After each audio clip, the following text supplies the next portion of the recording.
Quando Dio creò il mondo, s'accorse che gli mancava qualche cosa.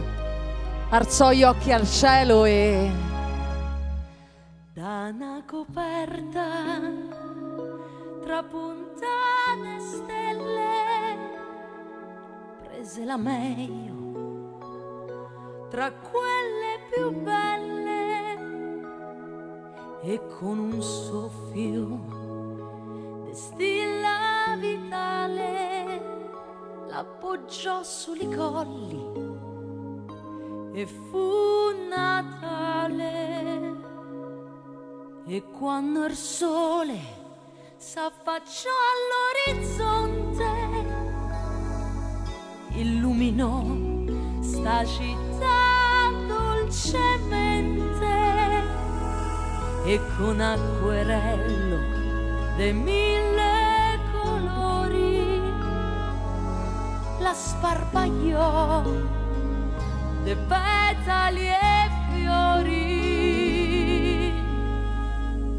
Che bella Roma, chi l'ha inventata?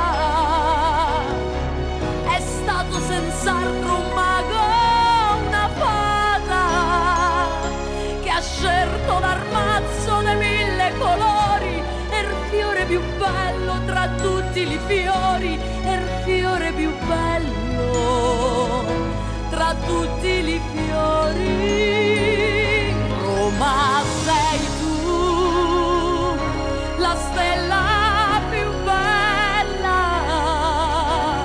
Roma, ecco te, sei sempre quella che t'abbraccica ogni ora e de sera, grida al mondo che è già primavera, grida al mondo che è già primavera. Per mettere fiume più meglio del mondo ha messo un po' d'oro nel tevere biondo, li meglio brillanti quel giorno ha portato, e fa sta coperta de cielo stellato. Che bella Roma, chi l'ha inventata? È stato senz'altro un mago, una fata, che ha scelto l'armazzo dei 1000 colori, e il fiore più bello tra tutti i fiori, e il fiore più bello tra tutti i fiori, tra tutti i fiori,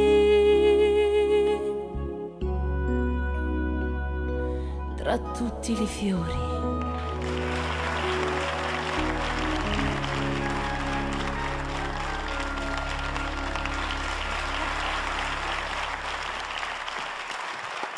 Daphne Barillaro. Brava. Grazie. Daphne, bellissimo. Che bel pezzo.